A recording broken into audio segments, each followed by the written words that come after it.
Welcome to Sayless Projects. We believe in the power of shared stories to inspire action and possibility and to bring hope to people who need it most. Through storytelling and purposeful action, we promote mental health awareness and support efforts to prevent suicide. You'll hear from a wide range of guests, runners, creators, leaders, and everyday people, sharing what they have lived, what they have learned, and what helped them keep going. The truth is, none of this is meant to be carried alone.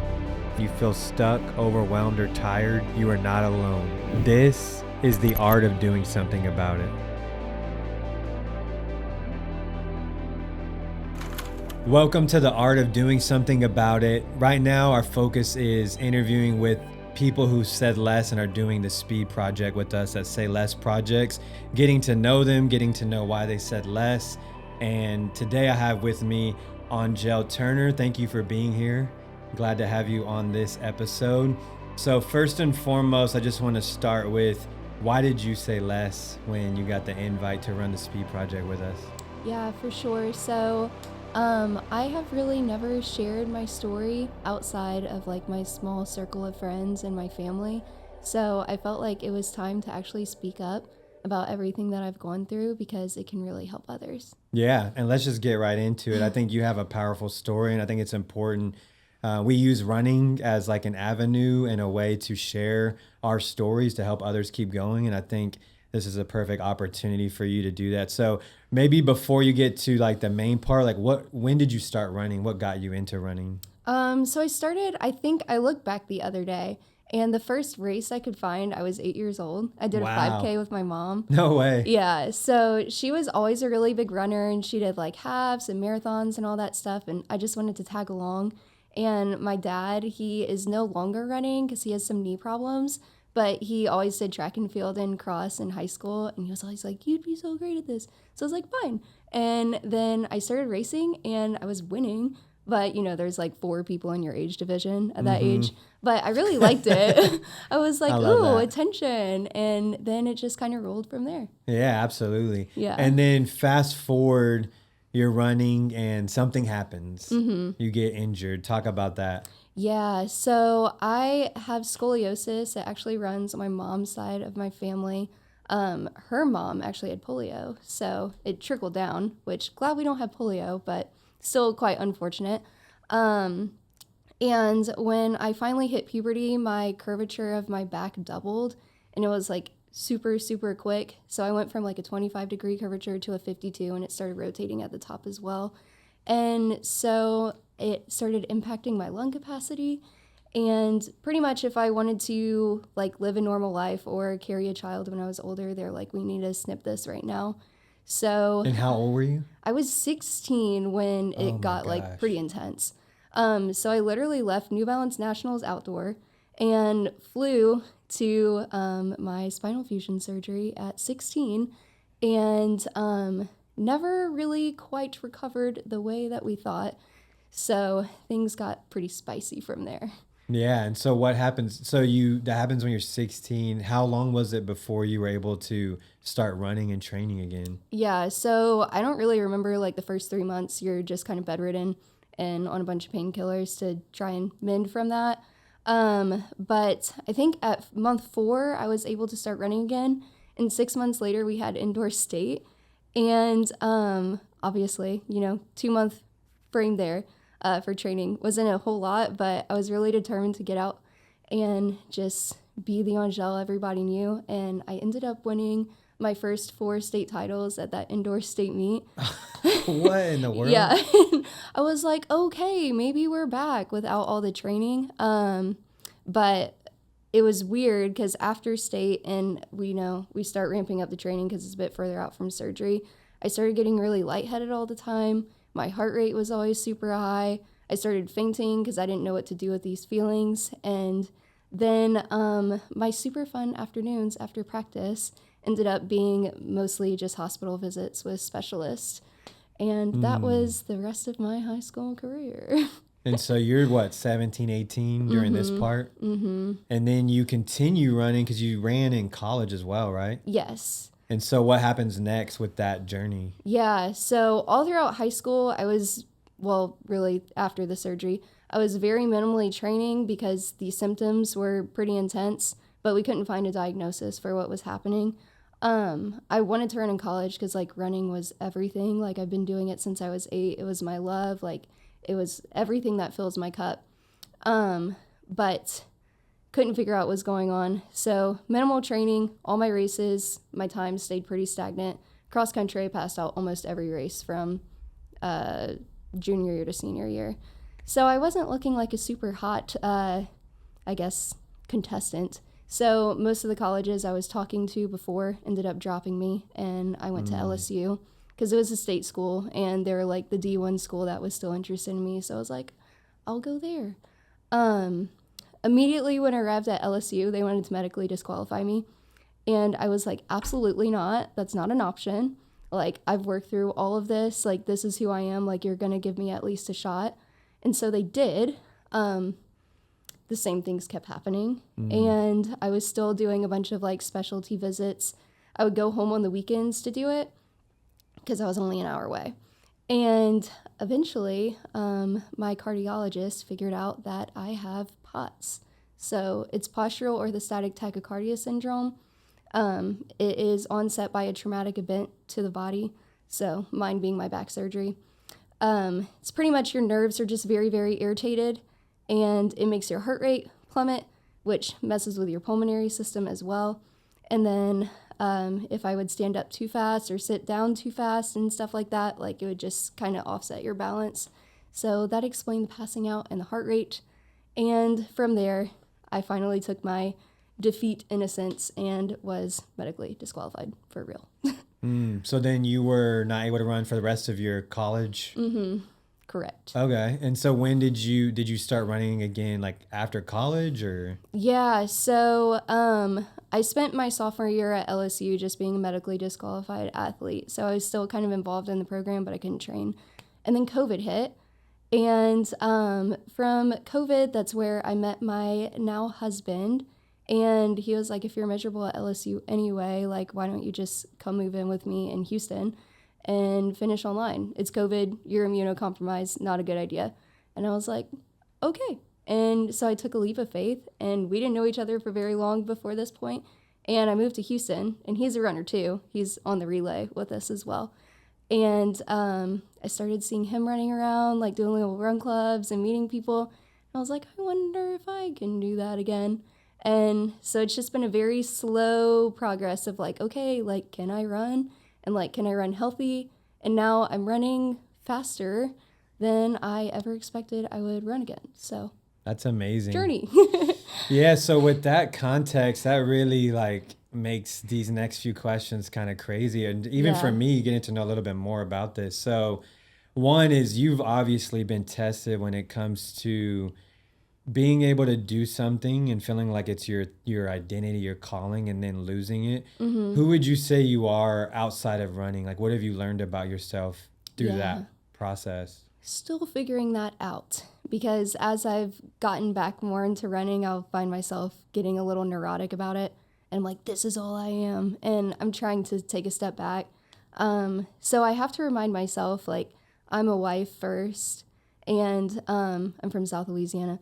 I'm a Cajun. I love to cook. Like, cooking is like so big in my culture. I am a homebody. I love curating my space. I love making my home homey, and I love having people over.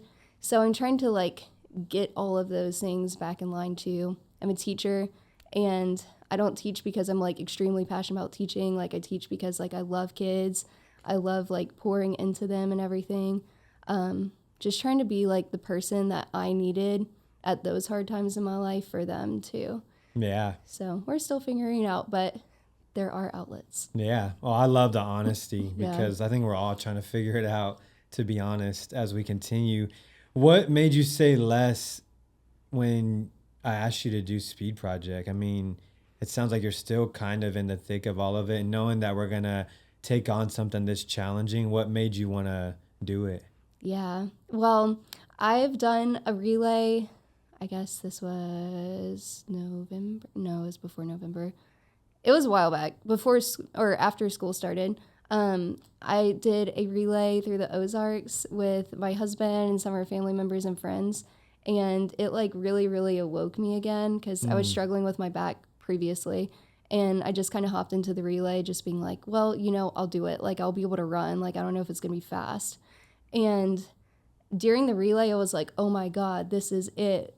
And I think it's just being around people like that want the same thing and we're like hustling for the same goal. I think it's going to be really, really cool with all of us. We all have like these pretty dense stories and that we're just all fighting through it together. Yeah, so I just absolutely. want to be a part of that. That's so cool. Yeah. What does mental health mean for you personally? You know, there's a lot, we all have mental health, whether it's good, bad, up, down, whatever. But what does like that subject mean to you personally? Yeah, well, it's definitely an ongoing journey that is never going to end. So, as I was losing running in high school and college, like that really took a huge mental toll on me. I was struggling with anxiety and depression and being medicated for it.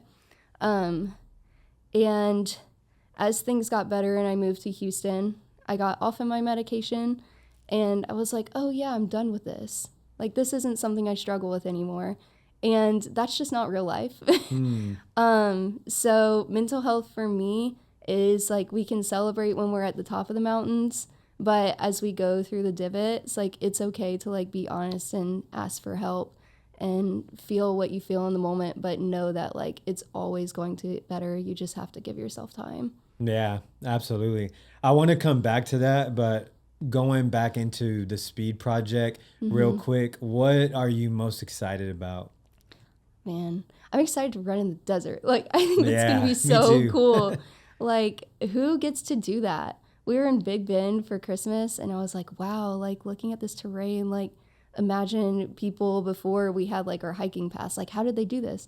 And we're about to go do that. Yeah, So it's pretty wild. absolutely. It's crazy. Is there anything that like you're pretty nervous about or keeping you up at night? Yeah, so I just learned about jumping cactuses the other day. Okay, what's that? I have no idea what that means. Right. So Sounds like I better know pretty yeah. quickly. Right. So jumping cactuses, what I thought they were, because I was wrong.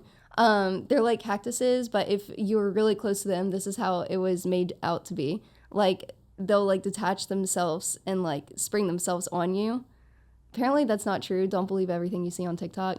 And I like didn't know. I was really scared about these things. I was like, I'm gonna be running and like get attacked by a cactus, and it's not even gonna be prompted.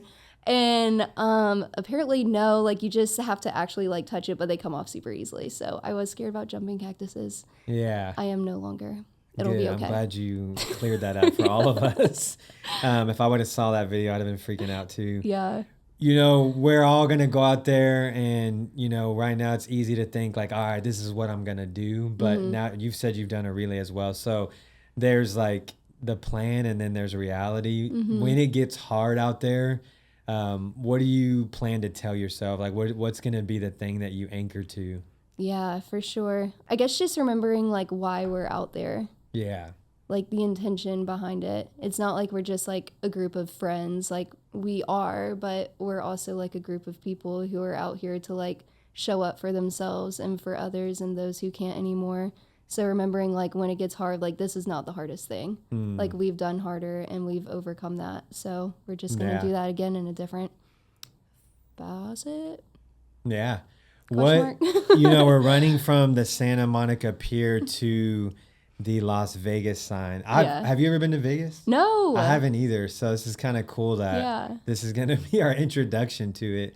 I've seen it in movies and obviously we've seen it in pictures, but what do you hope to feel like when we get to that sign? Like we're going to be like popping champagne. We're going to be celebrating, but when we step away and we just like have that moment to ourselves, like what do you hope? Have you thought about that? Like what do you hope to feel? Man, I hope I have a good cry. Yeah. Like, I feel like you have just a sort of completion around when you can just get all your emotions out and it's like a clean slate. I just hope that I can process everything that we went through and just realize how cool it was and be like, dang, man, that was sick. Like, we're probably never going to do that again. So just like taking in the moment and like trying not to let the highs be too high and just be like, hey, like that was so cool and so special. Like, you should feel all the feelings for that. Yeah, absolutely. Your story is so inspiring. And, if someone's listening and whether it's running or anything, because I feel like running is just like a good analogy, but so many people have experienced what you did in other ways. Like you're going throughout life and then life starts lifing and you lose things. Maybe with you, it's been your mental health, it's been your physical health, probably even like your spiritual life, like just been really challenging, especially at such a young age and as a young adult. If there's somebody else listening to this or watching this, like any advice or any thoughts that you would want to share with them in that moment, like if they're there where you were at? Yeah, for sure. Just know that it gets better, and that's a guarantee. And it may not always stay at that perfect picture that you get at some point. You're going to have lows again, but it always gets better. Life is just a bunch of ebb and flows, and you can't let the highs get too high. I love saying that. So, and you can't let the lows get too low. And you have to remind yourself when you're at those points that when you reach another one, it'll be okay. You've done it before. You can do it again. You just have to give it time. I love that. I thought when I've been in similar places, like a phrase I always try to tell people or encourage people is like you really truly have to imagine what it would look like when you make it through it. Because when you're in those valleys and you're in those lows, like you're saying, like you can't. It's hard to have the energy and the excitement, but when you start visualizing like the other side of the valley, like it brings that hope and that faith and that. It gives you that ability to get back up and to keep going. And as some people may be like, yeah, you just don't know my story, but like your story is crazy. Like it could have been so easy for you to say, you know what, like I'm done. Like I'm not even going to go to college. I'm not even going to try. Like, especially when they told you no and you still tried, and it didn't work out the way you thought, but it's cool. Like, I just want to give you kudos that I'm able to sit in front of you and you're still building your story, you're still creating your story. And I'm confident that you're going to have a really inspiring story continue to be built for others. And that's really why we're doing this, like at the end of the day, is to spread awareness and just show people that we're human just like everybody else. So thank you so much for your time. Is there anything else you'd like to say before we close? Anything you'd like to share about your story or Speed Project or Sayless, or to anyone listening? Yeah, just constantly keep showing up for yourself, even if the minimum is just to show up to where you need to be or where you want to be, and then everything else kind of sucks. Like, as long as you keep showing up every day, it'll help. I love that.